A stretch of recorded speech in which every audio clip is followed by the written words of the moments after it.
Unlimited yogurt ba? Tara, gawa tayo. So, paano gawin? Well, actually, madali lang.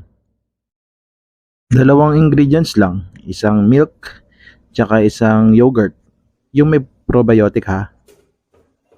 Ang sabi sa instruction, pakukuluan mo yung milk ng bahagya lang.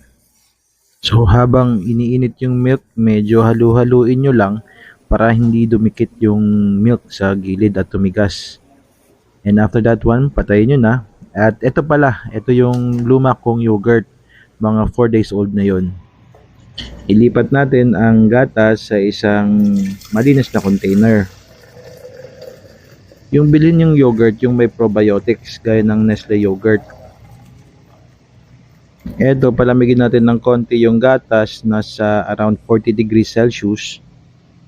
Ito, tinansya ko lang. Wala kasi akong dalang thermometer.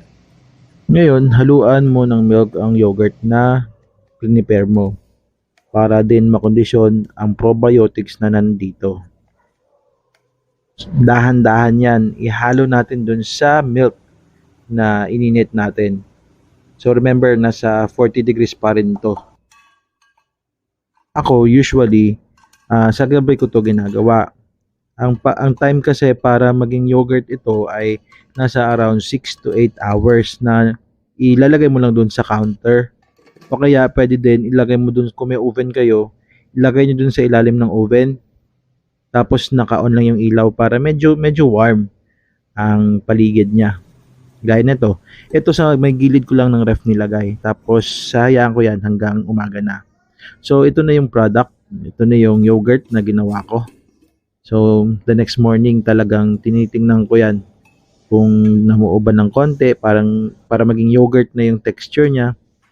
Successful naman tayo, and usually ini-enjoy namin to as is, o kaya naman nilalagyan din ng fruits at saka konting honey. Chill nyo na rin yung yogurt after 6 or 8 hours. Yun lang naman yung process. So sana may natutunan kayo dito, and hopefully ma-enjoy nyo rin gumawa ng sariling yogurt sa bahay. Siyempre, malaking matitipid nyo dito.